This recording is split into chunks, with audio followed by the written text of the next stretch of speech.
there any public comments? Are there any public comments? Are there any public comments? There's agency reports number 8. I think I'll give you an update then. We'll get in there. That sounds wonderful. Okay. Hearing none, we'll move on. Approval of meeting minutes, June 20th, 2024. So move for approval. Second.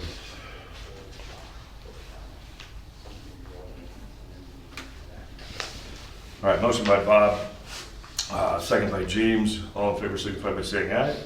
Aye. Opposed? Motion carried. Approved agenda, we do have an amended agenda, which is the handouts. So that would be, the agenda would be approving.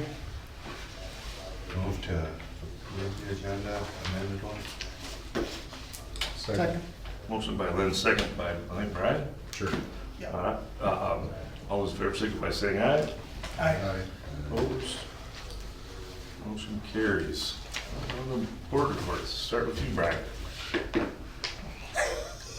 you want to do consent items? Oh, consent items, sorry. Yeah, we can do consent items, I'm sorry. I skipped Okay. over that. I checked one too many boxes here. All right, We need a consent item. all right, so I have the amended bills payable on everybody's desk. I added 1, 2, 3, 4 extra checks from what was sent out in the packet last week. And I just want to note that we're still having issues with that billing from Winona County. We keep having to override what the computer is popping out. There's For- something wrong in the system. Like an autofill? Is it a, The chargebacks for my time for the Whitewater. but is it autofilling something? They've been working, this has been an issue since January. Yeah. We're fine in 2023 and previously, and starting in January, something is quirky, and I think other departments are having a quirkiness as well. An update glitch or something. If I depended on what this does, it's more than twice of what we should be billed. Does Chuck know about it, Elliot? Yes. New finance director? Yes, and he's still trying to get on top of it, and Stacy is working on it, and she's been working on it since January, since I told her about it. Now, is it the same software, or is it the one? It's a different it's one? not the county IT. It's Yeah. an IT that's away from the county. Maybe they updated something and now it's, Something is amiss, and so what we have here is what, before Pat Moga left, he gave me a spreadsheet, and says just plug in these numbers and poof, you get your, so that's what we but we Chuck's are doing. aware of it. Pardon? Chuck is aware of it. Yes, he's been copied on everything. So that, we'll still catch up with that. The other, a lot of invoices from the field day, that was at the Graydon Farm. And I just wanna, I avoided a check, because I made an error. So that check number 3242, I voided yesterday and then reprinted it. And also the Marvelous Tents, I just based this payment on the bid that we received, and I was under the assumption that the invoice would also include mileage and other setup charges and things. I have not been able to get an invoice from them. I've been trying to contact them and email them. So I've got something that covers the bid. There might be another check in October to take care of the balance once I do get an invoice. And I'm thinking they just invoice monthly or something like that. But if this is somehow wrong, I won't send it until I get an invoice, and if it's wrong, I'll void it and I'll do it next time. So adding this up, what was the total cost of that field day? Well, just the field day expense as a whole. Winona or Whitewater is paying just under $5,000, Okay. and then the soil health grant, I think they paid about $2,000. I haven't seen all their invoices. How many people? I was out of There were town. over 100 people there. Yeah, I would love to. It was It was a very good day. It was a Yeah. very good. I saw pictures, it looked wonderful. Mhm. Yeah, I was in eastern side of Wisconsin, Yeah. so. Yep. Actually, the rain kind of put a little damper on it, It did. but They did the tillage apparently the day before. You could just see how the soil laid in after that heavy 3 inches of rain. So there's a benefit to it too, so. Yeah, Nice. Yeah, the pictures look like it was Yeah. attended. except the tent collapsed that night. I know. They sent it up the day before, and then of course when the rain came, the tent collapsed about 1 in the morning, and so they had to come and set up another tent, so. So about $70 a person, roughly. You got 7,000 Oh, expense. sure. Yeah, And, you know, when you put that in your notes roughly, you know, when we have these types of deals and we say, hey, what could something cost approximately for potential turnout? But that doesn't include all the soil and water people. I mean, I never get registered, so I'm not on the tally. But I imagine that our staff, soil and water staff, they Yeah. probably not included in that. I think they were included. Oh, they Well, are. wait. what I'm saying is it gives us a rough idea when Yeah, we're looking you're at these right. events. Yes, You it know, does. what do we think it's gonna cost per head? You know, I've done a lot of these for different businesses, and we always have to look at what do we think it's gonna cost per head, and so. Yeah, no, that's probably a good, And I say the person could say, you know, $50, $75 Mhm. roughly when you put it all figure together. out the meal, the Mhm. tent and all the, yeah. Okay, that sounds good. And then, and this is my shortfall, I pulled out the audit and put and I pulled out, and then as I pulled out the audits this morning, oh, there's the invoice. I was waiting to get an email invoice. So this one will also have to be done in October. So I will call Samantha and say, sorry, I will pay it next For time. Peterson? Yeah. Yeah. I'm sure they know we're not going anywhere. Yeah, they know where we are. We've only used them for how long? 30 years, Ever since probably. I've been, yeah. Well, can we add it? I don't have a check printed. Oh, yes, yeah. Yeah, Okay. so So we don't. I will have to do it next time. And so the total for all the, oh, and then we also have added the septic system completion. So it's $29,560.76.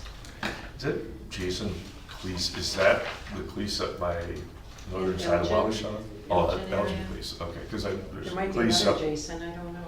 Oh, there's Cleese's up, I know we work with some up on the northern side of Wabasha County, so I wasn't sure who that was. So John up there, John Okay. Cleese, Yeah. he's a All nice right. guy. So I have that septic system for approval in the agenda. But that is it for the expenditures. Okay. Any other discussion on the consent items?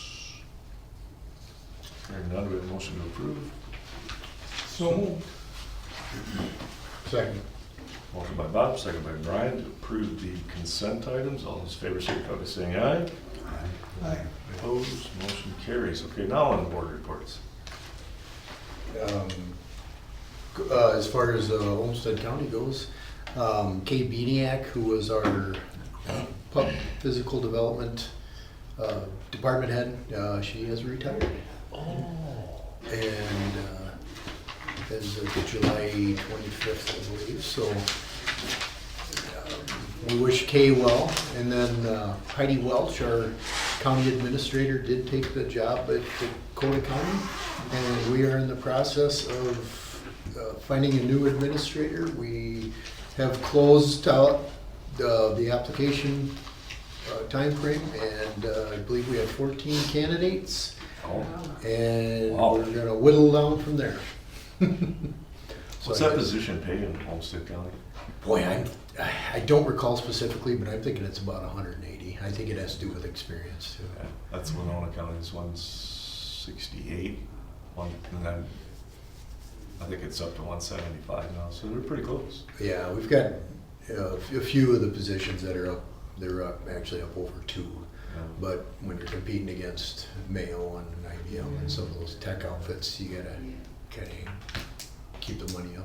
Pay to play. At least we didn't do like Hennepin County. Yeah, there you go. 49% Increase. increase for the board members.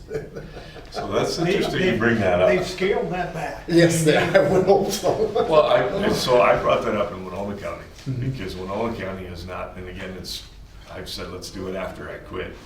I'm no longer commissioner, but they haven't given themselves a raise in 16 years. Ooh. So I had brought this up last year. I said, I realize what you're trying to do is noble. The problem with it is that one of two things is gonna happen. One is you're gonna make national headlines someday when you've got to double your salary, because just to get caught up to where everybody else is in the state. Or two, nobody will be attracted to do this job.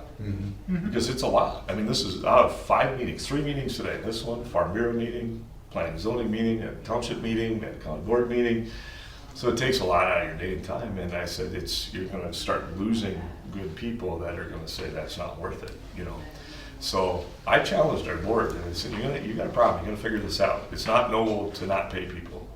And even if you wanna be noble, you've gotta do it, so. Yeah, the other aspect of that is, then the only people you'll be able to get on these boards are retired people. That's right. Because, I mean, you're not gonna make a living doing this, but No. with that being said, you gotta be able to be sustained. That's right. Yeah, you don't do it for the money. That's for sure. It's a lot of work. It's a lot of money. Just look at all the notes. We got 300 and some page packets we go through every 2 weeks. You know, you guys do too. You do too. Hundred, hundred. Well, not for us. Ours are at least 300. It's a lot. So, okay. I guess that's about all I have. All right, thanks, Brian. What you got, James? Well, not a whole lot of action last month. I was a K retiring, which I was, Brian beat me to it, but, and, although Andy Hart is running for school board up in whatever school district he's in. Andy's? Yeah. Yeah, So I like he's- Well, Julie is on the board now, I believe. Yeah. Well, he's running too. Don't do it, Ernie. Or, But, so. As near as I know, they may not be soon. Andy's a good guy. Andy, they both are. They They've both been- are, yeah. Oh, yeah, they've been on the shop. We work with Andy, so. So he's not running again for Soil and Water. Okay. And also, I don't think anyone's running. I think that's open at the moment. But there was one other for, let's see. Kevin, turns out he wasn't living in his district. So he's got to quit this time around, and someone's running for that. There's one candidate for that. So Kevin Connolly? Yeah. Oh, He, run that by me again? He's not in that district? His, right, his legal address is actually in Rochester. Chester Township. But he was appointed, right? Yeah, Yeah. so I guess we didn't vet him quite enough. Boy. So Andy's not rerun. He's not right, he's not running this time. That's too bad. He's a good guy. He farmed out. Because, you know, obviously the farms in Salem. Yeah, well, I think that's why it sort of came out that way, because probably thinks. do you do that on his own, or is it It's still his a bunch of address. family there? Just him. James, and do you know, did two they daughters. have No, he's got a son, but they run. they applicants run, for both of those positions apply? Drones. Yeah, there So were. the kids. Candidates, they I run should say, not drones, applicants. and For- he's- Yeah, when Kevin was appointed, there were there were like I used 5 to work at Lakeside, applicants. so I do. Yeah. Okay, Yeah. okay, good. Them guys back in the day. Nothing the county auditor hates worse than having an open position and having to count all those write-ins. Yeah, I don't think. I don't think he Well, does much. right. Because Andy, I they think come down, but it's there just is those two, someone you know, writing checks and then. for his Yes, district. good. In this upcoming Yeah, election. good. Yeah. That's too bad, I like Kevin. Is Kevin gonna be able to fill out the rest of this year, or? Yeah. Okay, Maybe he can put his address at the farm and then have his wife who lives at the house.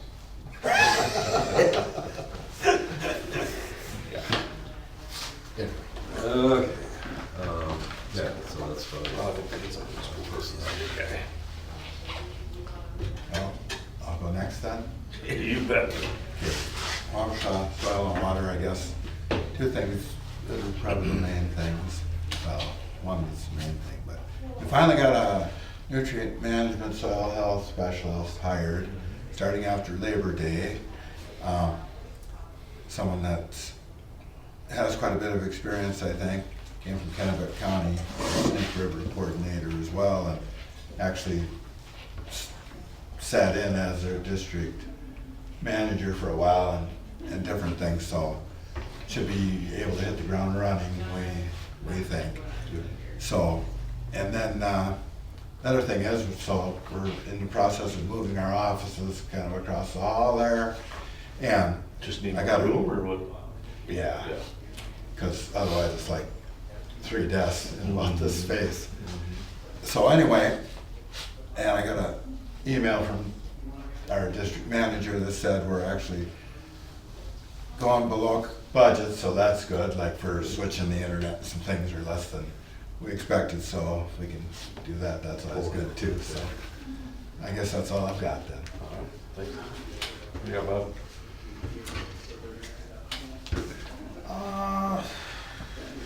Gonna be a challenging budget year. We had to do an RFP for health insurance. We sent out 7 requests and got 3 back, ranging from 29 to 40% increase.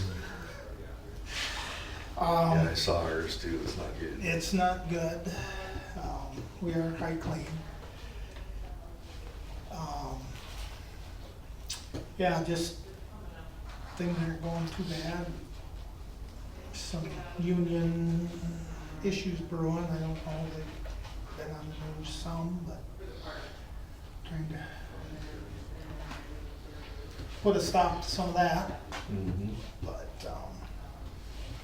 otherwise going pretty good, I think. Hold them shot together. We're not gonna let her burn.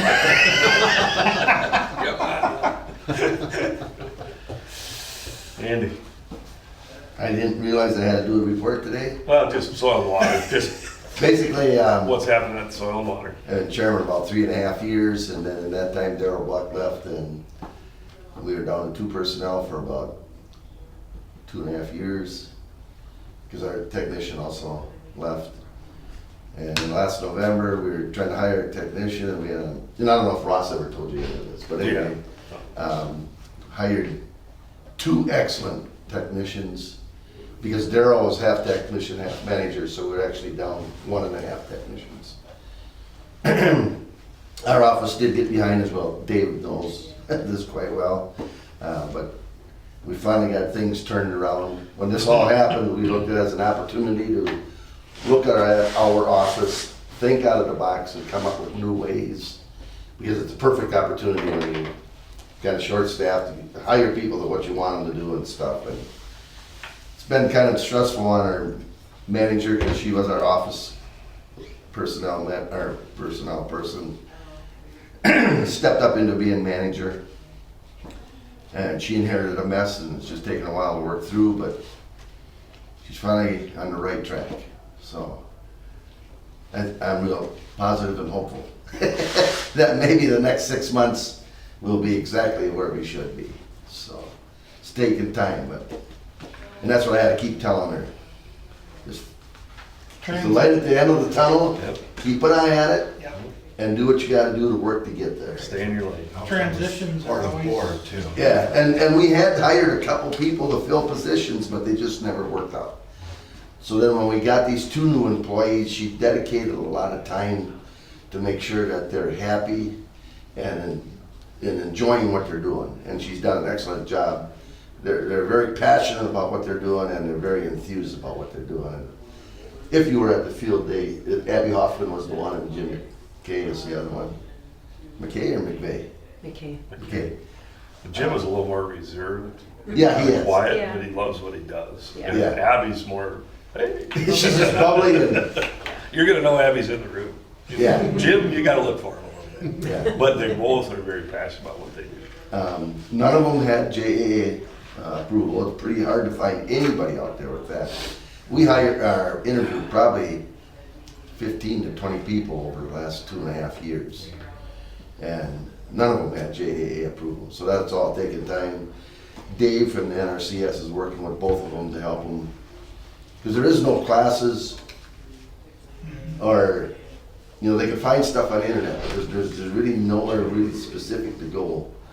It's all basically hands-on experience. So that's taking time, but things are moving forward, and like I say, I'm real hopeful that within 6 months or less, we should be exactly where we need to be. Question? That's JA. Job approval authority for engineering, gas waterways, retention ponds and stuff like that. Oh, fancy maps and. Yeah, so. Another acronym I don't understand. Yeah, yeah. I knew what it Flip the was, book open but- to the J's. Oh, there it is, JA. All right, anything else, Eddie? Nope, that pretty much takes it. Well, Winona County, we got plenty going on. Probably a couple of the big ones I brought up 2-3 meetings ago for the marijuana laws that are passed. We have no regulation, we have nothing put into place. I said, what are we gonna do? So that spurred where we're at today. I think you'll see in the post coming out that one of the things that I brought up is I said, well, if we're forced to do this and we're not getting paid and we have to allow it, maybe the county gets into the business just like a municipal liquor store. And we can actually get the revenue and the tax base to deal with whatever else is in that. And I said, I'm not saying advocating for it, but what I'm saying is that if we're forced to do it, You gotta we do gotta something. figure out how to get the revenue to deal with whatever problems come into place, because the state's gonna give us some back. So at the end of the day, actually, believe it or not, even Commissioner Ward and a few others said that's actually an idea we never thought of. So I don't know if it's actually gonna, you know, it's exploratory surgery, so we'll see where it goes. But the biggest thing is setting the rules and regulations, and it's, for anybody that doesn't know, the state's mandated that you have to have one dispensary license for every 12,500 people. Mandatory, you have to allow I it. thought it was gonna be one per county. Yeah, no. So Winona County, that puts us at 5. 5? Two in And- Waukesha. Yep, 2 in Labashaw, 5 for Winona County, 14. 14 for you. You have to have them, or you gotta allow? Yeah, that's That's the minimum. Allow, okay. Right, Okay. and a government agency, and you are allowed as a municipality or a county board or township, you are allowed to have them, but they don't count towards the 5. So my thing is build it bigger and better and cheaper than everybody else, and we get the revenue. So if we do it, you know, not advocating for it, against it, just throwing it out there. So that was one thing. We're still working on the LEC. We're looking right now. We just got our budget out. We're 6 million short, 4 to 6 million short, depending on what it is. But we can. A lot of that is big projects around the LEC, a $2 million courthouse roof project, things like that. So, my words were, let's start at a 10% reduction, and hopefully we end up at 0 or -3. I don't think we're going to see that, though. I think we'll see another tax increase. I think those are probably the bigger things. We brought up dog breeding again in our county. I've been licensure to regulate animals, which I think is going to open up the door for chickens, turkeys, hogs, cattle. It's just the first step to having to apply for a license to regulate animals. So that's what scares me. Of course, we don't want any animals harmed, but we're stepping out of our lane, I think, in a county. I think it's a state and federal regulation, not county regulation. So, getting quotes, still looking at a new LEC versus the old, remodeling the old one, and I think those are the big points. So, Doug, we did fill our planning and zoning. Doug, he was up at the township meeting last night, gave a report on the nitrate side of things, pretty in-depth. That was interesting to hear. I had brought up what Ross had talked about, Dunsmar, about since the new well codes have gone into place, that only 0.3 of them have been contaminated in the last 40 years. So that was a big eye-opener at the township meeting last night. And then Chuck Elliott is our new finance director that came on just a few months ago. I had the privilege of sitting on that panel to for that position. I think we got 2 good guys in there, planning and zoning and a finance director, so I'm really impressed with Chuck, so. So what do we have? Just back to the cannabis, you haven't done an ordinance or anything yet? No, we're in the process of doing that. We're trying to figure out what it is that we're gonna do, banning in public areas Yeah. and, what that all looks like. I don't know, you guys are probably on that too, aren't you? Yeah, basically, a lot of what we have is mirroring the smoking ordinance. And then like Graham Park, the fairgrounds, none whatsoever, or advertising, so that's.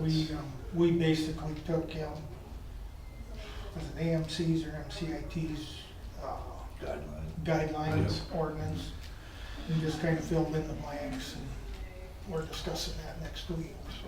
And that's, I think, where we started to, is looking at the MCIT or It was AMC or MCIT. one of the two.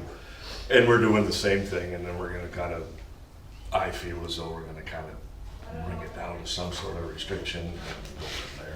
But the biggest challenge is gonna be grow areas, where people love to Yeah. grow. Yeah, I brought that up multiple times back when hemp took off, especially on that 35 corridor, Wakana, Northfield. There was a couple big grow outs for hemp, and some fairly wealthy people that we knew doing those, and they had to pay people to sit out in the fields to keep people from stealing something that had 0 THC. The only thing they were going to get was a headache. They tried to smoke it, right?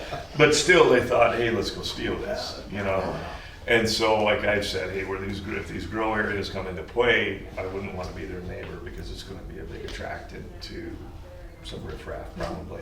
So there's, and like I said, how do you pay for Sheriff Gander, just the increase?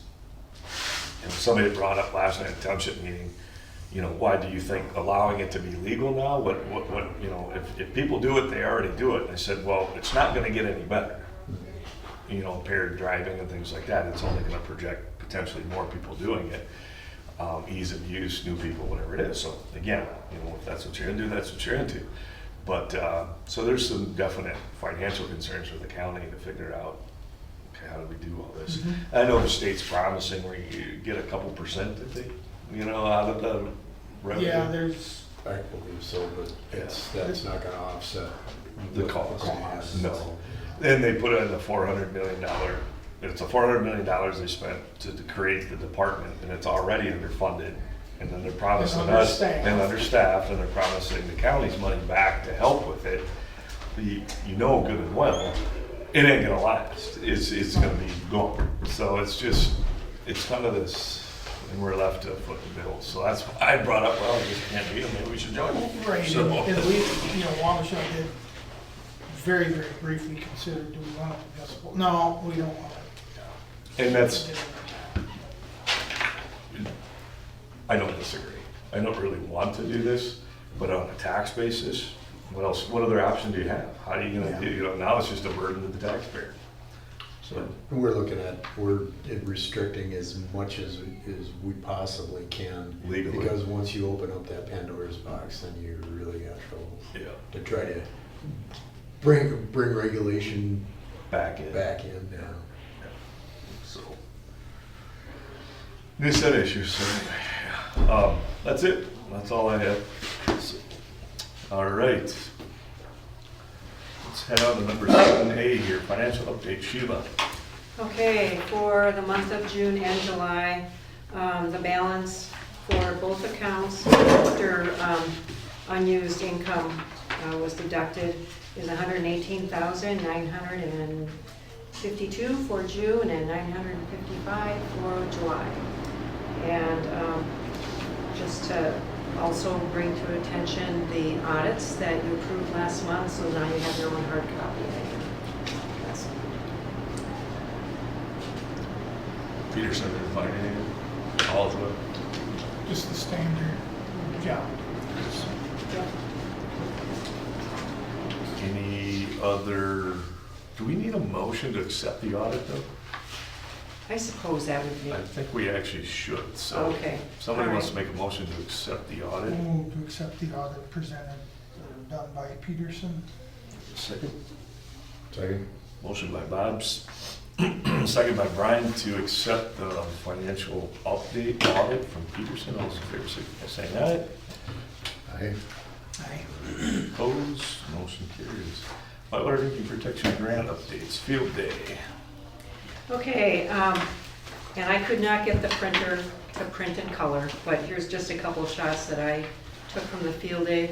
As we discussed earlier, there were over 100 people there, and I was very happy with the way it went. And Ross and his family did an excellent job of presenting and just describing what they do in their operation.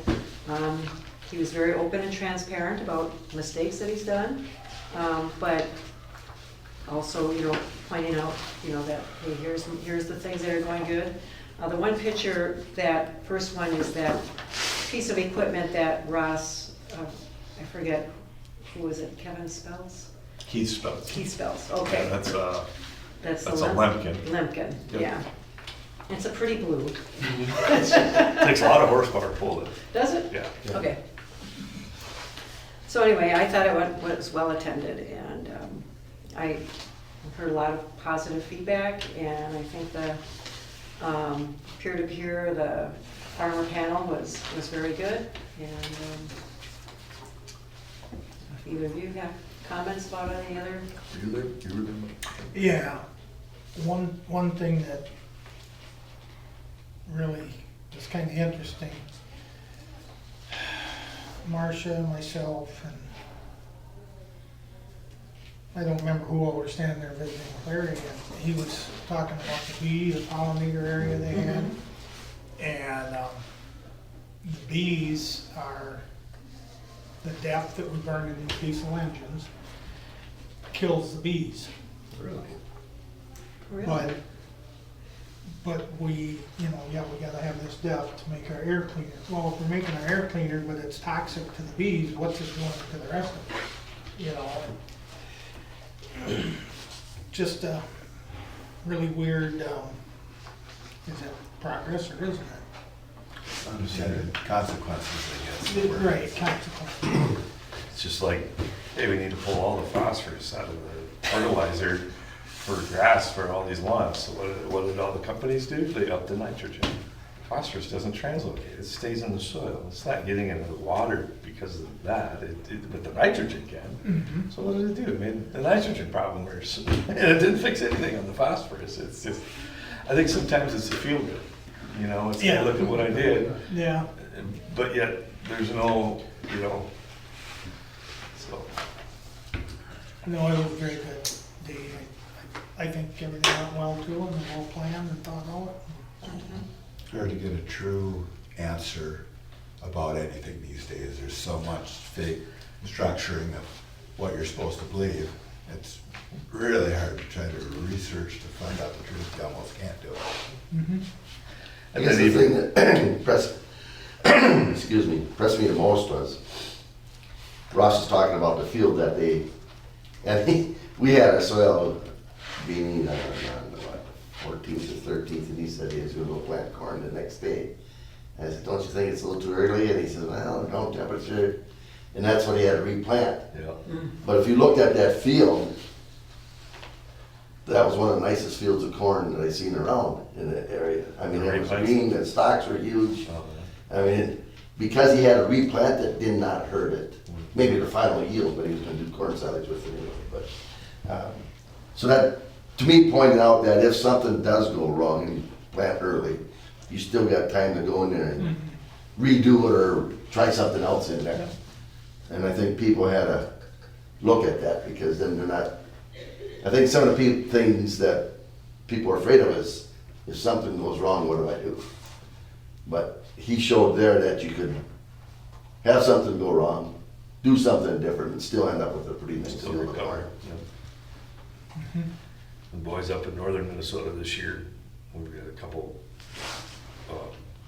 retailers that we work with or we supply to. They were still trying to get corn in July 4th. It's so wet. They're dairies. I mean, there's no, and the problem is if it's pre-med planting, your neighbors don't have corn to buy either, because they ain't putting any corn in somewhere to get your silage. So they finally they gave up, and they went to sorghum and sorghum sedans and sedans just to try to get something in. So She ain't looking good up there. Yeah, well, that's good. Anything else on the field day? Is there plans to do anything like that again? I don't know about in that amount. That capacity? Yeah, I think it'd be worth, and maybe it's not something we do every year, but maybe it's something we could do every, I think Couple it's years? valuable, definitely. yeah. Actually, there's one going on in, down by Johnson Rolling Acres too. Oh, yeah. Today, That's yeah. right. Called the 4 R's. And I Yep. don't remember exactly what you're, Mm-hmm. right time, right place, Yeah. placing of the soil, you know, nutrients and all that stuff. I did not bring the flyer along, but, Something to Yeah. kind of keep in mind. yeah. It's good to have those types of field days. Mhm. And there's 3 counties down in that area doing it. Houston, Fillmore, and Winona. No, not, must be one further west. Mauer, Dodge. I think it was Winona, three Dodge, counties. Mauer, Mauer, Fillmore, Eustis. Then you're into Iowa, and I don't care. All right, grant status. Okay, I just want to bring attention to the Whitewater drinking water grant that we have. That ends at the end of this year and it cannot be extended anymore. But if you look at page 12 of the packet, where I have on the top there that particular grant, looks like, and I think it's actually a little bit lower now, about 46,000 would be remaining at this point. And that depends, you know, and I need to connect with Jim McKay and Jenna. And, you know, because I've got their latest status, but I want to know, what do you have for cover crops? Right. Yeah, and so anyway, I do have to file a report. It'll be the 50% and then to get the 40% payment. But, you know, unless we figure out maybe another field day or something. But that's what we have that might be unused from that grant. And the grant amount was $191,550 at the start.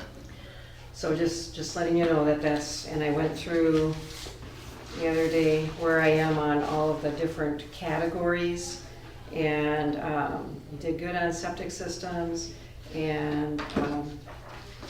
but I had some money available for well sealing, which has not been used, and then I also have some money for cover crops. And so that's kind of where I'm looking, is that, you know, go with the cover crops as much as you can because we got the money. And I had somebody, actually I had several people ask me this, one of them last night, several other people, and even my wheel man that's in the Elizabeth, you know, 80 acres. there. yep, the Utica. Plus I've got the fertilizer plant there, and one of the things I've been brought up by multiple people, Altura and Utica, because nothing from Elgin, but so if the state's gonna mandate, in essence, mandate these BMPs, right? And there's some sort of associated cost to the farmer to change a practice or something, is there funding to offset that to what Yes. amount? I don't know, but there is a grant that is, and that's in part what Amanda will be working with. That new kind of position type deal? Yeah, to increase the staff capacity to help with, so they'll be working with the DUSMAs as well as the high priority townships. And in the Whitewater, that includes Farmington in Olmsted County, that township. It includes Plainview Township in Wabasha, and St. Charles and Utica in Winona County. So I know there's funding available for that, and talking yesterday with Amanda and with a couple others. That's something that I've been putting, that I put into that grant application that we had discussed from last meeting. And not, because I figure the staff capacity is there, but then I have some things that hopefully would help, you know, with additional tools to help the staff work with the farmers. And so that's, so I know there's money, but I don't know how much, but that's kind of what I was trying to keep in mind when Ross was talking about the small margin of profit that's, and you know, to make some of those things happen, you have to have. I say we just go to all the townspeople, I'm a townsperson, say, hey, everybody chip in $1,000. You can say that, boy, that's not gonna go over very But I mean, well. it's so easy to make this demands in agriculture. Yeah. You will do this, you sit in this, okay, all right, Have raffle tickets. go ahead, put some money in the hat. Because this is a livelihood. And I'm serious, you know, like, hey, if you want this, then put your money where your mouth is and let's dive into your pocketbook, chip in. Because they're producing the food you're eating today. So this is a burden to them, you know, and granted, they all want to do the right thing, but especially now when there ain't not much money to get by, it's a, you know, even as a company, we're looking this year saying, hey, when we realize, you know, how do we do this? We're trying to figure out, we got a goal right now to teach farmers how to take $100 out of their program on their input cost. And so we put a program together to show farmers how to do that. And a lot of it's just looking at current fertilizer methods and different things like that, and changing up some ideas, working with residue degraders and things that recycle P and K quicker rather than going and buying them and not tying up as much nitrogen. And so it's worked. We've done it already, and now we're just gonna take it to a broader scale. But it's a benefit even in the good times, but it's very attractive when you have these down markets. So, Gosh, I feel compelled to say something if I may. yeah, absolutely. Okay, well, I guess I have a different take on it. I do a lot of things which, of course, then you're talking about run structure, whatever, but like on the ends of the fields where I used to have headlands and there'd be ruts down between the rows, I've just left grass now to turn around on if it's a spot where you just can't handle the row crop. So my question is, what kind of a society will we end up with if everyone refuses to do the right thing without being paid to do it? I mean, what would your end goal be? That's what always troubles me. I don't disagree, and the subsidy of agriculture is probably what's hurt agriculture, and 100%. And, you know, when a renter is renting a piece of ground from somebody else, and then somebody else says, well, that's great, you want to leave that grass waterway, but you're gonna pay me rent either way. Yeah, now I'm fortunate that my landlord Right. is very aware of that and supportive, so the rent is not probably top industry standards, it's down like $50 or whatever, so. And You had that's them that. blended into what, prairie, what do you call it, prairie grass strip? Well, I think you get paid for that. I know, We're paying it yet. But, I could probably, but I just Yeah. slowly Yeah. Yeah. found spots where I needed a waterway, I put one in.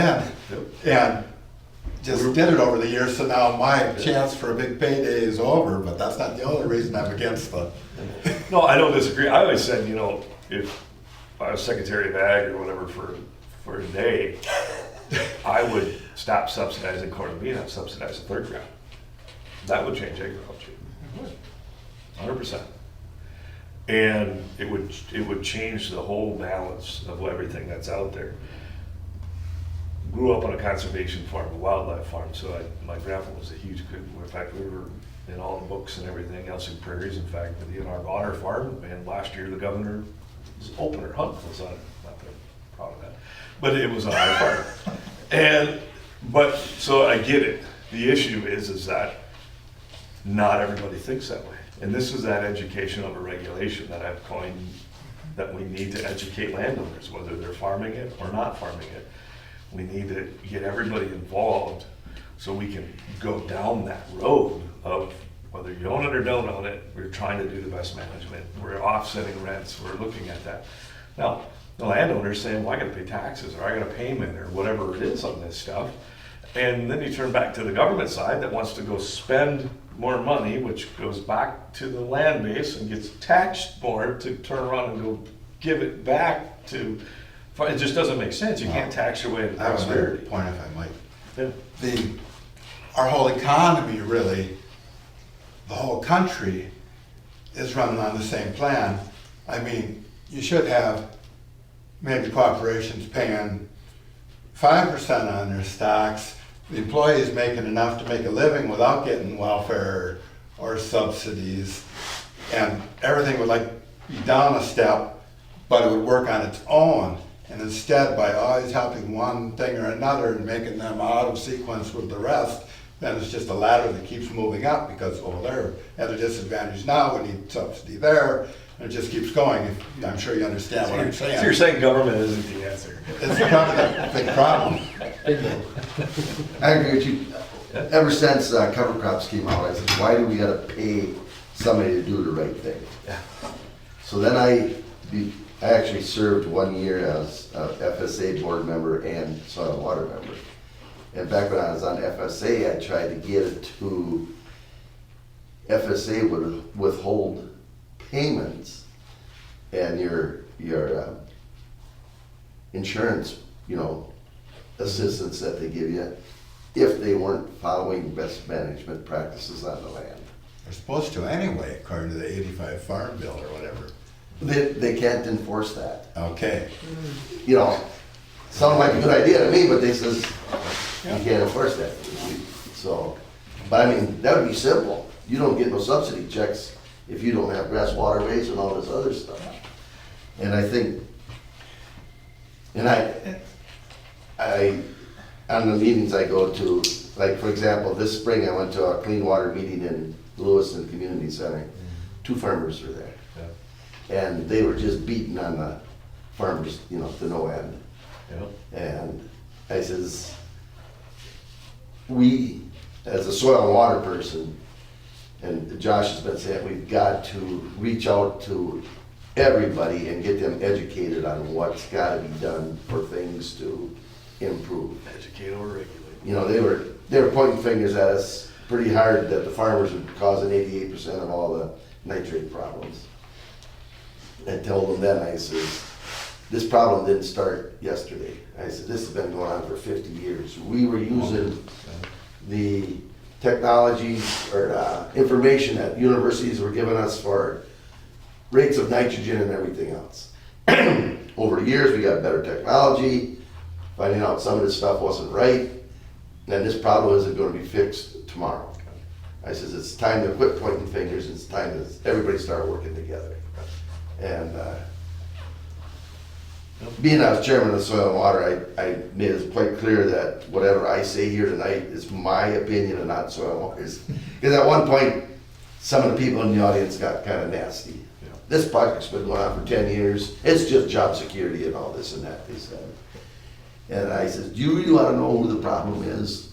This one guy was quite vocal. And I says, and again, this is my opinion. And I pointed the finger and I says, you are. I says, you want cheap food. In order to get cheap food, we need nitrogen. And if you can decide who's gonna starve, then we can use less nitrogen. So I say, just pass the hat around, just take a couple Yeah. thousand from every household, and then we can do what you want. Yeah.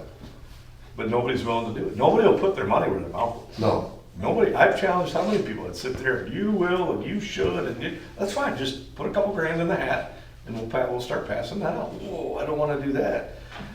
They want you to suffer. You figure it out.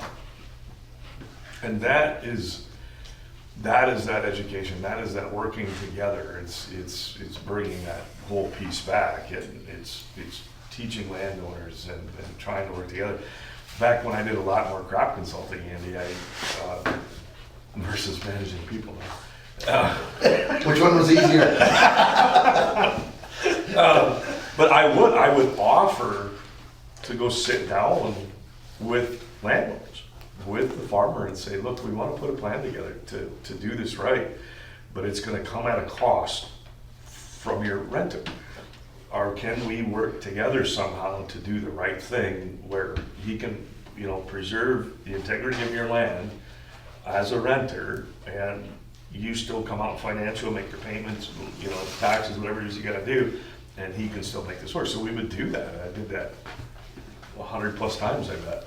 And some people were didn't care. There was, some absentee landowners, inherited the farm from mom and dad, lived in Chicago, and it was like, no, this is my cash cow.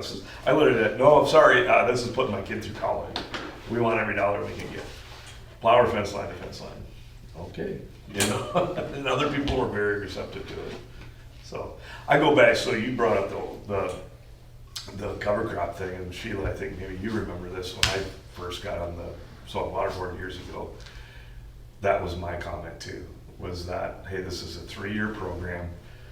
This should never become a full-time subsidy. It is there to educate the farmer, take the financial woe and fear out so that they can see the benefits, learn from it on a taxpayer's dollar, and then unhook the chain and say you're on your own now. And that was always my concept with the cover crop funding from whatever position. And I was gonna ask that question. So a producer gets a 3-year, so many dollars an acre contract for cover crops. Can they come in at the end of 3 years and apply again?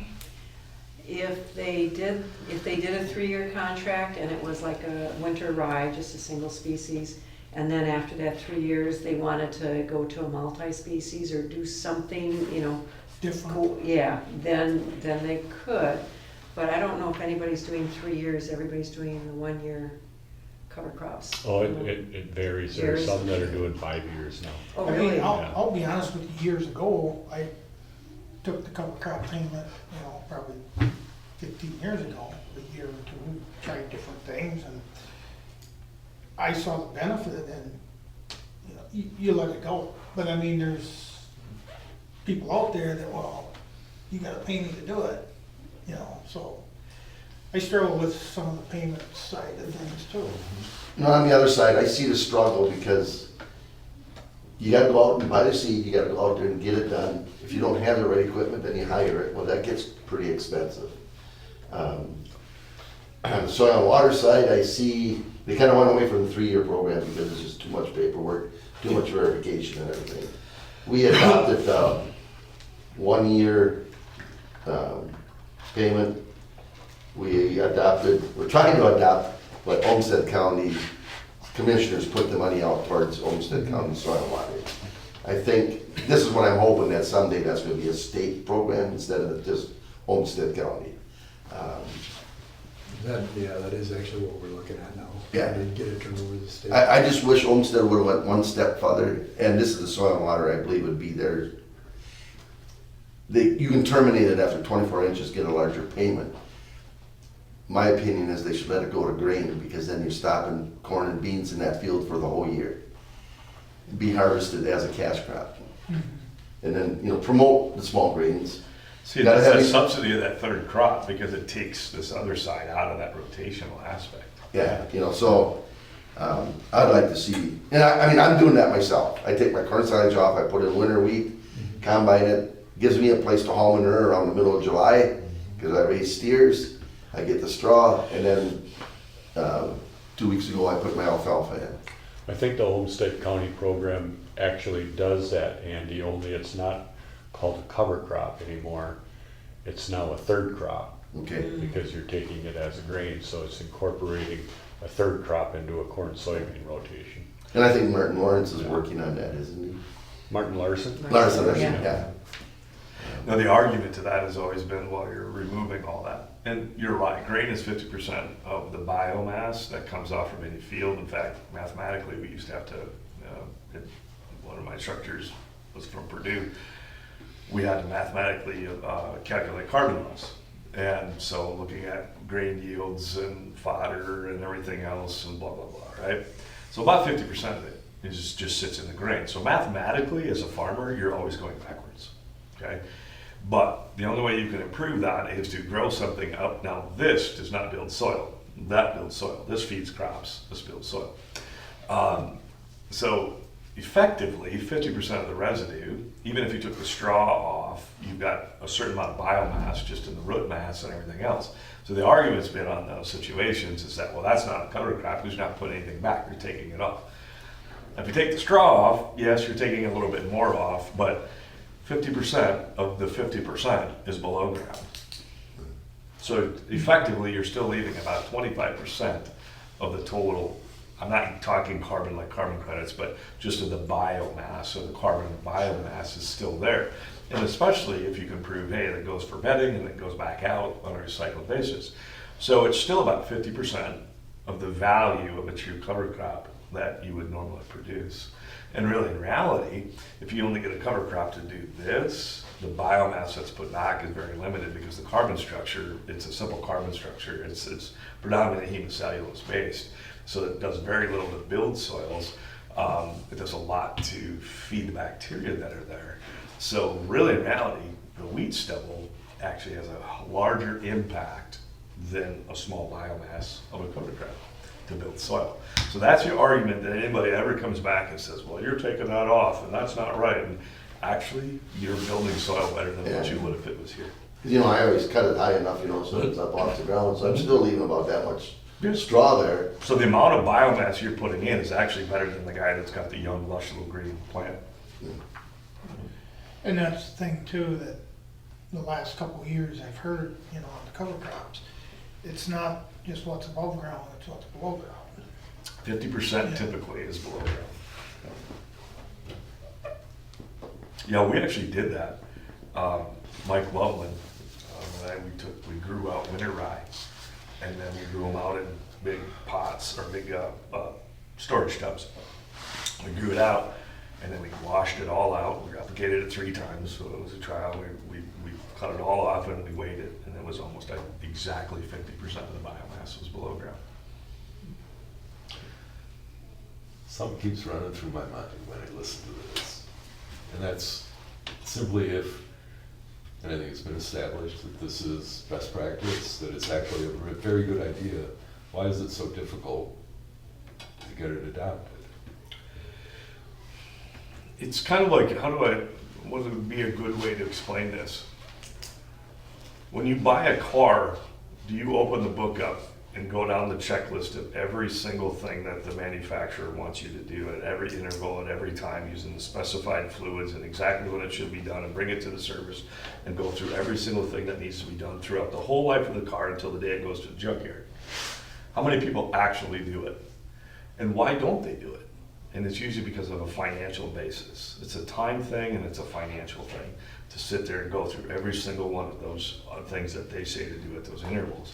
So for a farmer, it's the same way, like Andy alluded to. It's a timing aspect, it's a risk aspect, it's equipment wear and tear, it's a cost factor. What happens if I go through all of this and there's no guarantee that when you go seed something down, you're gonna even get anything. It might be dry. You might not even get it. And there's nobody there to say, well, I'm sorry that didn't work out, here's a check. So it's all the things that go into play. It's the risk factor that happens that oftentimes dilutes down the ability to accomplish a best management practice. And as an ag advisor in 7 states, dealing with 50-acre farms to 25,000-acre farms, we were even on 50 and 60,000-acre farms. Everybody has a reason why they do or don't do something, and you can probably narrow it down to 3 things. 1 is I don't know how. 2 is cost, and 3 is time. And you could put a whole bunch of reasons into those 3 categories. Am I right, guys? I mean, these guys are farmers, right? And I think, just briefly, so there's risk, you need margin, difference cover in the what it risk. costs you to what you get Yeah. to make room for risk. And that's the thing where it's gotta be put back to, what does land sell for, what are you paying for rent, all that, like what I brought up before, it has to be a balanced system where it could work. Not somebody's making every last dime with no risk and then have luck. And hence, that's why we have the cover crop programs. It's to take some of that risk Yes. out of it. And to teach and educate and then Yeah. turn them loose. And some of them, it just, I know in our county, when this started, we had, I think we had filled our contracts every year. And it's growing way, way beyond. I mean, I think what we had 30 acres times, we had, what, 30 contracts, didn't we? So that was 900 acres. There's people that plant that much or more on their own farms now. So it was just to get them to see how it worked. And that's what the whole idea of the program was, is to get it to see how it worked. But, and I don't know if I should say this or so, but I sometimes think we got people writing programs that don't know enough about this stuff. To know how it works. That doesn't happen. And again, we don't have to educate not only the city people, but we have to educate the people higher up that come down with these programs. And that's part of Dave's job, I think. He said straight up, and you woke him up. Because I mean, you got a closer connection to the people higher up than what we do. You're our connection to the top people. I consider myself to be kind of your advocate back Correct. to Bowser, yeah. And we gotta use you to inform you to get these people on top educated. And I try to do it when we go on, I'm sure you do too, when we go to our annual meetings in the cities to talk to the higher ups. You know, to get them to understand what we really need and what's gotta be done out here. But again, it's just, they're, Bowser or whoever. We gotta talk to I don't know who actually writes this stuff. It ain't the congressmen and senators or the governor. They got people working it under them. But those are the people that we gotta get to. And how do we do that? I don't know. My biggest fear is one word, it's time. And what I feel like, and what I've seen in the last, especially in the last couple, 2-3 years, is that all of a sudden there's this, we need to do this now, at all costs, regardless of what it is. And Andy, you alluded to a good thing, is that the farmers have been educated by the university, self-educated, co-ops, whatever it is. But, and it's gonna take time to really figure out what to do and how to do it economically, so we don't put a burden on agriculture, but yet we can work towards that common goal. And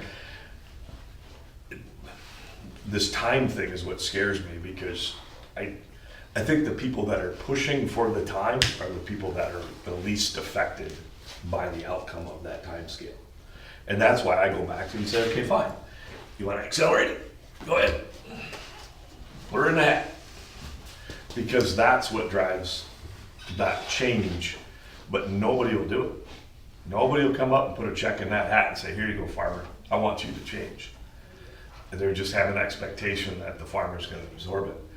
And I think 30, 40, 50 years ago, when we weren't dealing with a global economy in agriculture, we saw the change in the 70s. If you study it, obviously I was born in the 70s, so I wasn't part of it, but studying it, before imports and exports were changing, I think we could absorb it easier. Today, when you have India and Brazil and China and Uruguay and everybody's bringing grain into our country, that's what we're competing against.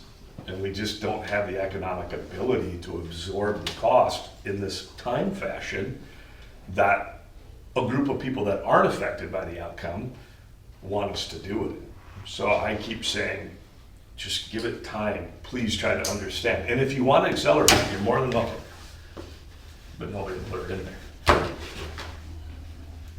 And I want to commend Homestead County, you developed a great program. Mm-hmm. Yeah, so, but, Take You guys give them the money, so you were the reason that they were able to do it. That's, Yeah. and it was discussed at our soil and water meeting last month. Yeah, it must have been last month, about can Homestead County provide some funding, and, we put our ARPA money in roads. You put ARPA money in the soil health. And, last week visiting with Marcia at the field day briefly, she said, well, all the counties gotta figure out to get some money that way. And, they brought up at Soil and Water, the IRA money, the Inflation Reduction Act money. and if there was any of that available, and, you know, I did let Terry know, I don't know if she passed it on, all of that went to agencies, you know, to distribute. I mean, I would love to do something in Wabasha County, but it's, you know, Wabasha County is truly a rural county. We don't have a Winona, a Red Wing, or Rochester, and, you know, our tax base is not near as great.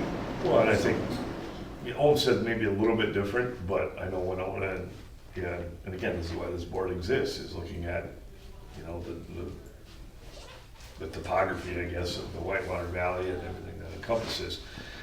But, you know, one of our big things is I grew up in the western part of the state where it's pretty flat. We got ditches, you know, we grew up in a conservation farm.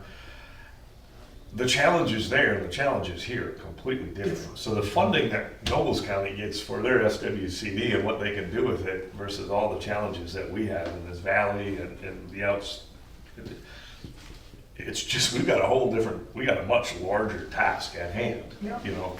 And I think that's something that goes a little bit oversight at the state level.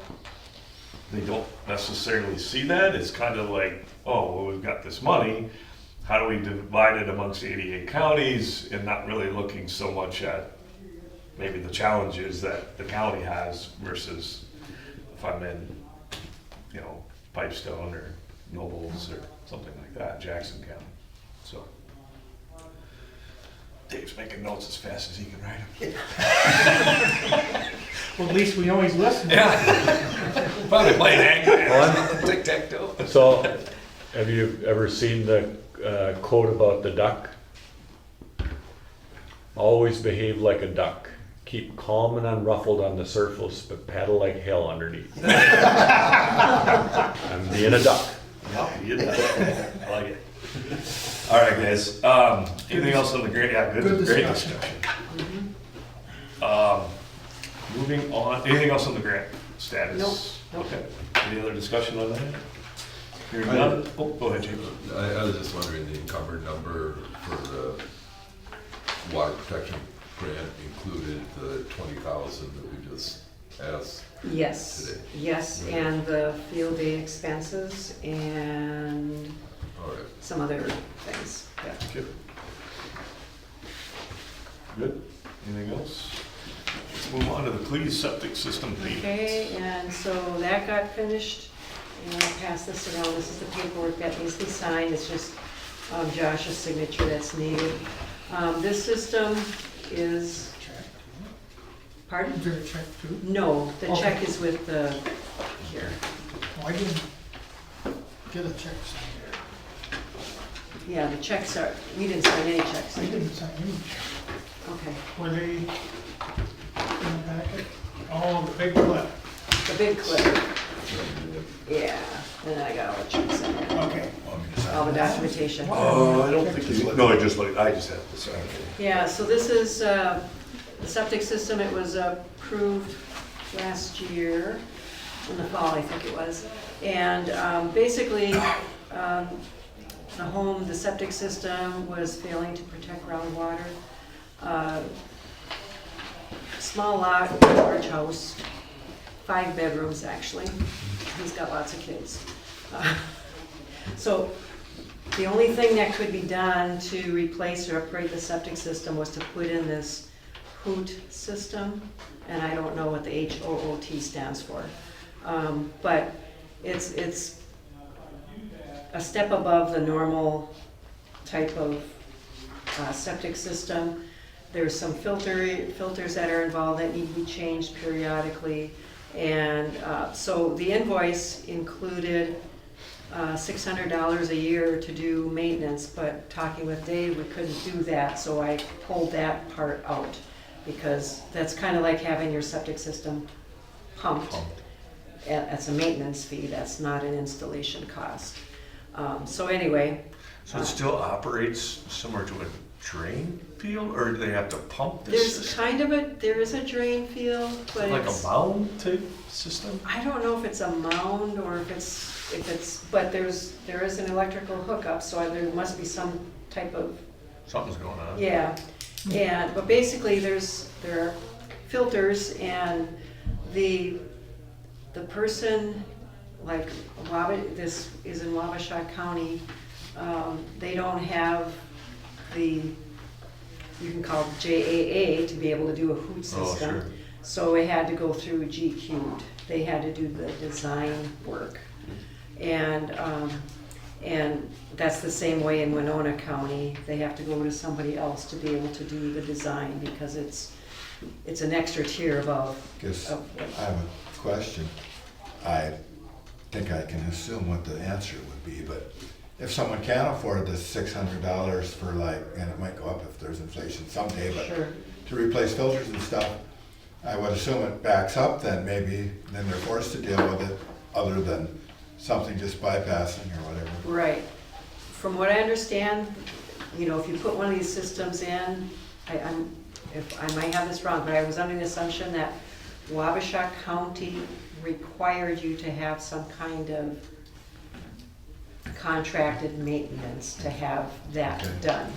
And so they required it for the first 2 years, so they can continue with G after that time, or they can go with somebody else who also has, because from what I understand, you know, things can go bad really fast if you're not keeping on top of it.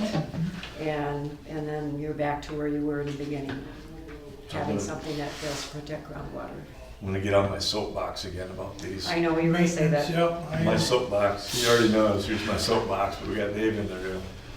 My soapbox on this, I've been saying this for years on this board. 8 years, how long have I been on here? I don't even know. Yeah, something 8 years, I'm like going on 9, I think. I'm all about helping. But what bothers me in the real estate world is you walk into a bank and they ensure that your taxes, your insurance, and the payment is gonna be made, the escrow things, for a rural residence. If you live in town, what you're doing is you're renting the ability to use water and sewer. And when the city has an increase in cost, you pay a certain portion of that every time it goes up, minimum. But if I walk into a bank and I say I'm gonna buy a residential home in the country that has a septic system and a well, all of a sudden now, when something goes wrong, nobody's paying attention. The realtor doesn't want to talk about it, the bank doesn't talk about it, there's no separate fund put aside for these large expenditures that potentially could go wrong. And then all of a sudden it's, hey taxpayer, bail me out so I do the right thing. And the price of the property should be less to And compensate for that risk. To me, just as important as making sure the roof is good on the house and the ability to replace the roof if it goes bad is the ability for that person to have the money to do the right thing with their well and with their sewer. And so I go back to the educational aspect of this, that I would love to see something that creates more light to people, because there's a lot of people that want to buy and build a big fancy house, and all of a sudden they have this problem with the septic system, and hey, why not turn to the taxpayer to fund it, to fix it, if I don't have to foot the bill myself? And that's the part that bothers me, and again, it's nothing against any individual that's come here to do this. I'm glad that we could help them, but I'd like to see a change in that, where you are responsible for your well, you are responsible for that sewer, just the same as you're responsible for the windows, the siding, the driveway, the culvert, the grass, whatever it is that's on that property. And when they decide to take that loan out to purchase a piece of property, then that is something that's, maybe there's an escrow account set aside to do those type of things. I don't know. It bothers me a little bit that as a city resident, we roll with the punches when those costs go up. As a rural resident, then they turn back to us and say, well, help us with this too. So we actually pay twice. We pay for them to do it, and we pay ourselves to do it. Now, again, I'm not saying that John or Jason, or I know we've done it for Tyler, and Tyler's a friend of mine, right? So none of those things are what I'm after, but I'd like to see more emphasis put on these large expenditures when rural properties are sold. So that's my thoughts. Okay. There is a income cap for these people that are eligible for these Yes. things. Right. But just the same as that income when they go buy it from the bank, but they're not, the bank isn't looking at, well, what happens if these big things that can go wrong go wrong. They're just looking at being able to make the payment, the insurance and that. They're not looking at this other side and, you know, the major expenses. So, and hey, if you can't afford it, maybe you might not be able to buy that piece of property, you know, rather than turn it to the taxpayer to subsidize your way out of it, so.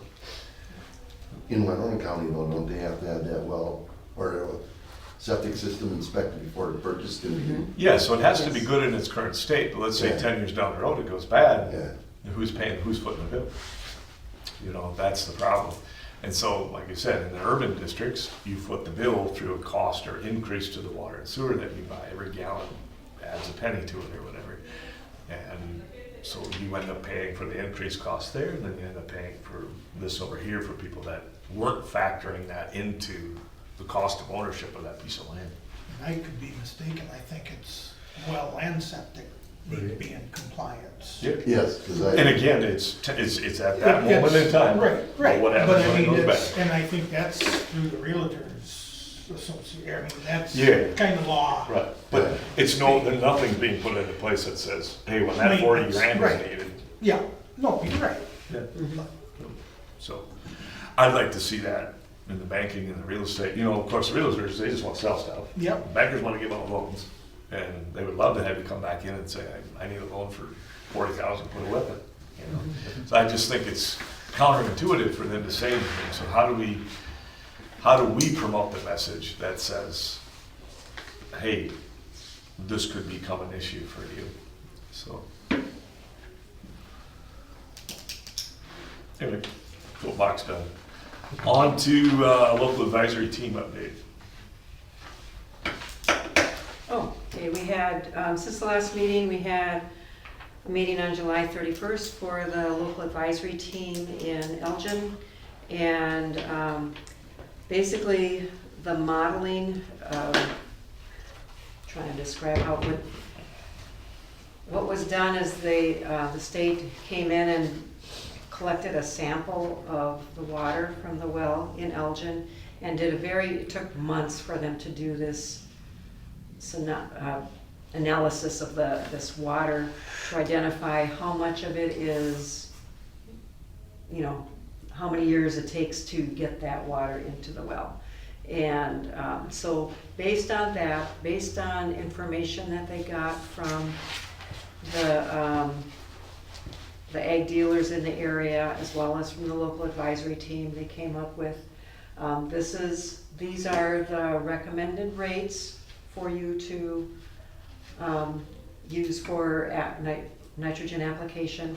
And so those are not set in stone yet. They just wanted the local advisory team members to review it and consider it.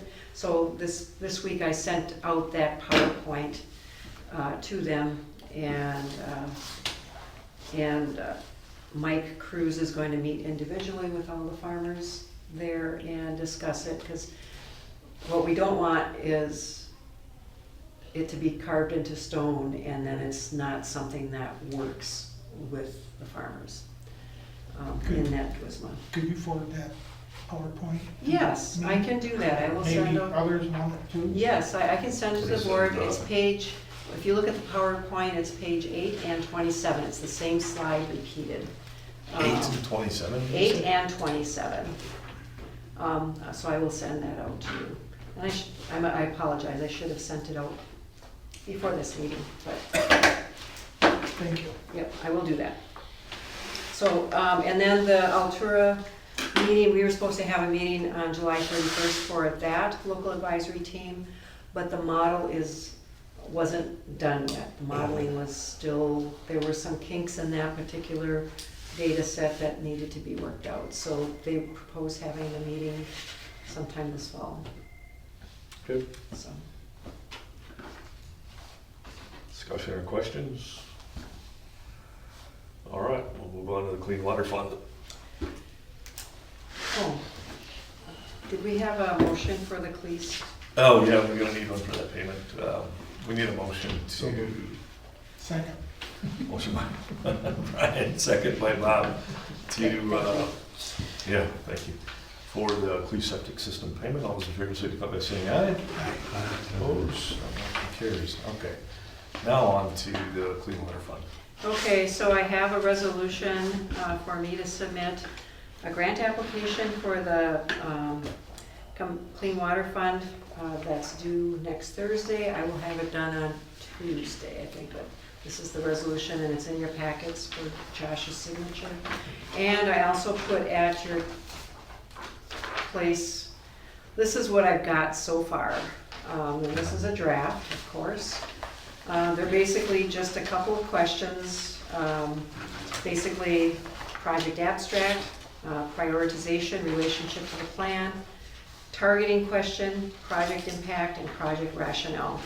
And I'm limited to 2,000 characters per section, except for the abstract. But basically, based on the conversation we had at the last meeting, I really wanted to hone in on education for rural homeowners. And I feel like a lot has been done with education in regards to wells, especially with now the nitrate petition. There's a spotlight on it for sure. Right, and the tap-in program that Caitlin Meyer has been doing, leading the pack for Southeast Minnesota. And you know, one of the things that she has done, she's got educational pieces, refrigerator magnets, and you know, all kinds of things like that. And also what was done was a 4-minute video that is linked on, I know Winona County has it on their website and also on the tap-in program.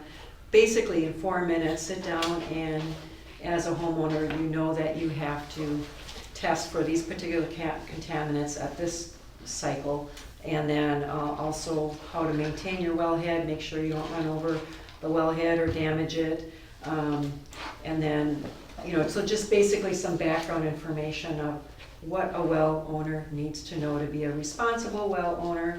And so talking with Caitlin, one of the ideas, I thought, well, that's a nice video and outreach piece for owning a well. It would be nice to see something like that for a septic system.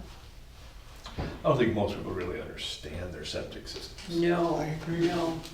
You know? As And long as the toilet flushes, we don't care. Yeah, and when I it know, it stops, goes down, when it it's stops, fine. then you learn in a hurry. Yeah. right, yeah. But years ago, when I started with the county, and even before then, You learn hydraulics. Yeah, there you go. yes, Ticket, ticket, ticket.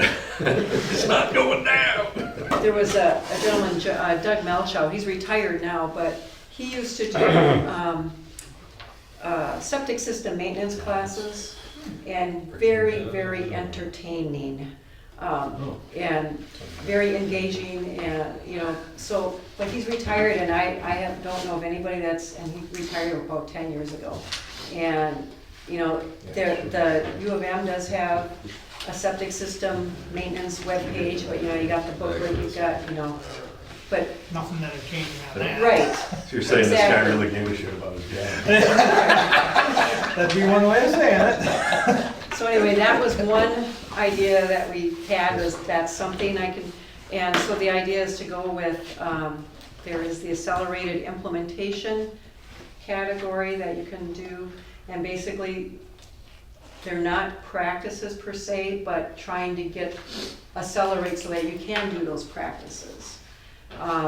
So that was one idea, and then when Ross brought up, you know, that, you know, we need more help or more being able to do the manure and soil sampling. You know, can we cover costs of those? So that was another thing that I had, and then also talking with Amanda, and this was her idea. I know a couple years ago, the Whitewater had a grant, and we purchased the manure calibration scales for Winona SWCD. That's right. And you know, how much easier and safer that is to do, because you don't have to be right there to do it. You can, you know, do it from your cell phone. So Amanda's suggestion was, well, Wabasha, now that we're increasing the staff capacity to do all these manure management plans and hopefully be doing a lot more calibrations for the manure spreaders, Wabasha, they don't have anything, so I thought, oh, it cost us $9,000 before. And I figured that was in 2021 that we purchased Winona's. Figure 30% at least. Mhm. So anyway, I thought that would be another, that would help with capacity and acceleration for protecting groundwater. So those are the things that I stuck in there, and then I also wanted to focus on the education pieces. So this is my draft so far, and I will submit it on Tuesday. Wonderful. Thank you. If you have any ideas, or Sheila, stick something else in there, I'm game for that. I'm thinking maybe about $50,000, it won't be a whole lot, just based on, I have to try and hone in on what a video costs. I know Winona County had done a rain garden video a couple years ago, and that cost $8,000, but we had a Green Corps member working on it too, so that Green Corps staff time was not included in there, yeah. So, anyhow, This is a lost art. Grant writing is so hard. Talking to townships, talking to municipalities, I don't know if you guys have this, but one of the things that keeps coming up, well, where's some funding? There's this grant, there's that grant. Well, we don't know how to write a grant. It's a lost art, so we're very fortunate to have Sheila that knows how to do this, because there's very few people that are good at doing this, so thank you. Well, even trying to find the grants too. And then try to find them, Yeah. so you need a headhunter for that, and then you need talent to actually, yeah. So, yes.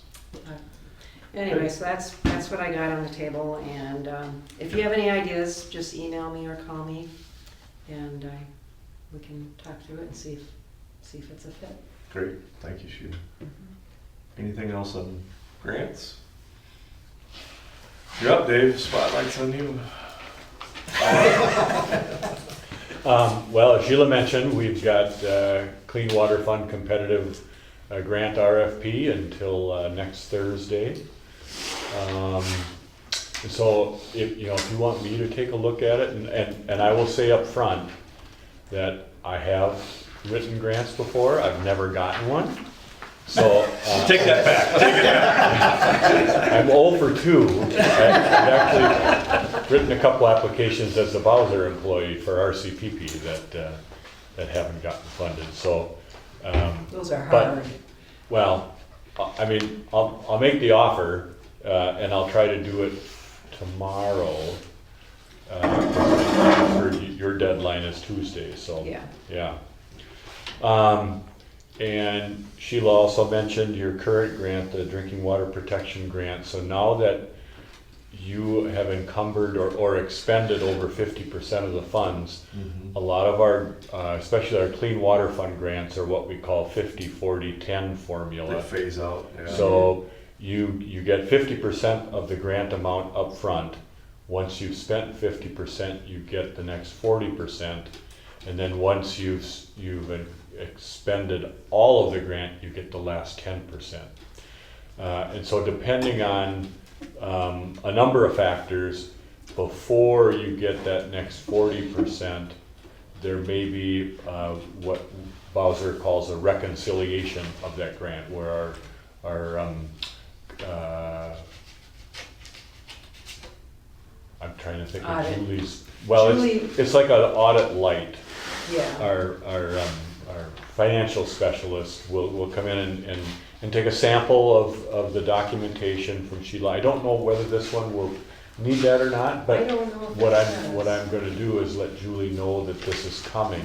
So if Okay. there is a reconciliation, Yeah. she can get it on her calendar right And away. I was gonna ask you, I need to do that report to get to the 50%, Is there a but time? I also probably need, based on conversations for cover crops, I might need to do another work plan. Yeah, so that was the So other thing I was what do I do gonna first? mention, that I've been working with Sheila a little bit to make some, I would say, minor budget adjustments on this grant. And if you need to do it again, yeah, just talk to me. So would I need to do a work plan adjustment and then do the 50% report?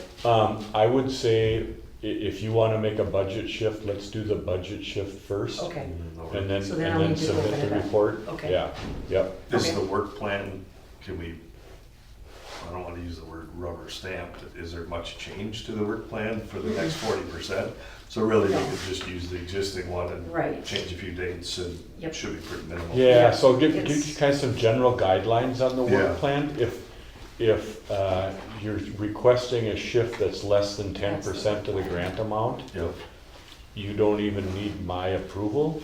You just need to ask me to unlock the work plan in our and then I go grant into E-Link and software. make the changes. Can you unlock the work plan in your grant software? Well, yeah. So that, hand that to Josh, that's If the it's, work plan if it's that we between E-Link. 10% and 30%, then we need to have a conversation. I need to make sure I understand what it is Sure. that you're Right. doing. If it's more than 30%, which rarely happens, then that requires a grant amendment. I think I've done maybe one of those in the 8 years I've been with Bowser, yeah. So the only other item is HR related. We recently advertised for 2 vacant board conservationist positions, which is my position in the southern third of the state. One of those positions in Mankato, one in Rochester. We were successful in hiring the Mankato position, but not the Rochester position. So I just saw last night an email from my supervisor, that's gonna be reposted. So what that means for this board is at least until probably the first of the year, I will continue to cover the southeast corner of the state, which includes the Whitewater Joint Powers Board. I don't see my work area changing at least until we get that vacant board conservationist position in Rochester filled. Quick question on, Go ahead. I just had a quick question on this. So, there's 191,000 and some change, 56,000 in the match funds, about $250,000. Uh-huh, On our match funds, it's 25%. right, but we've spent the majority of our match funds and only a small amount of the grant fund. Is that by design? That was basically cover crops. People Okay. planted more acres than they got paid for. I didn't know if we were required to allocate match funds first to the first 50%, like our No, money before no. or something. No. It's As just long as kind you of get how to it the end got. and it's at 25. Okay. Yeah, the That's kinda what I was matches, the wondering. matches for the overall grant. Yeah, Yeah. gotcha. And I was gonna say, for the new grant, I only need a 10% match, the one for that. Oh, the one you're applying Yeah, for? Yeah, Okay. so this one is different rules than 25%. Sorry, That's all Sheila, I've you had a got. question. Take any questions. I forgot what my question was. It'll come later. I'll make a note to unlock the work plan. Thank you. So on these monies that you allocate out and you use up your last 10%, if there's other organizations out there that don't use it, can you reapply to get some of that, or? So I think what I hear you asking, Andy, is, you're getting to the end of this grant, and it's quite likely that you're not gonna spend all of it, Oh, right? That's what it's looking like. Yeah, that's what it was So, like. you may not even be asking for that final 10%, That's or what I'm maybe you're thinking, asking for yeah. part of it. So let's say you end up not needing it all, then that money could be reallocated. It depends on the appropriation language when the funds were sent out from the state, whether they can have a new shelf life or not, or whether it just goes back to the state. Yeah. I would say more often than not, we've got the ability to reallocate it, but it becomes a question of what was the language when the funding was appropriated by the state. Yeah. I mean, that's how we got the grant to be able to buy that manure calibration scales and other things, was that was from somebody else who didn't use money, Okay. and it got, All right, anything else? I just have one comment to make. I will not be here for the next meeting for the 17th. We're headed to Hawaii for that week, so we will be gone. That's a lousy excuse. It's horrible. Can't you zoom in on the meeting? Because I'll fly back quick. Except it'll be 5 hours earlier. I don't think he wants to do that. so Oh. everybody else will be, you know, we'll have 5, right? Okay. And there's And Marty, if we don't get hold of Marcia, I think she's off. I think she's the alternate. That's on the right. board. So, That's right, I can call. yep. I'll let Marcia know that. too, Okay. If she wants to come. So. Okay, anything else? Hearing none. I guess motion you have to one adjourn. comment, quick. You know, we're talking about paying people to do the right thing with cover crops. And I don't understand all the programs, but I do know that when we had our Divisional 7 meeting, I got a whole cart full of free water samples to give out to people. So basically, we're supporting city people in town as well, doing, you know, if you want your water check, why not pay for it yourself? Here they were getting free sample kits, so it's on both sides of the fence, I guess is what I'm trying to say. It's, you know, city people benefit from our programs as well as farmers do. That's right. Pass the hat, though. And again, that goes to low-income people also, don't it? Yeah. Anything else? Motion to adjourn? second. Motion by Brad. Second by Bob. All those in favor signify by saying aye. Aye. We are adjourned.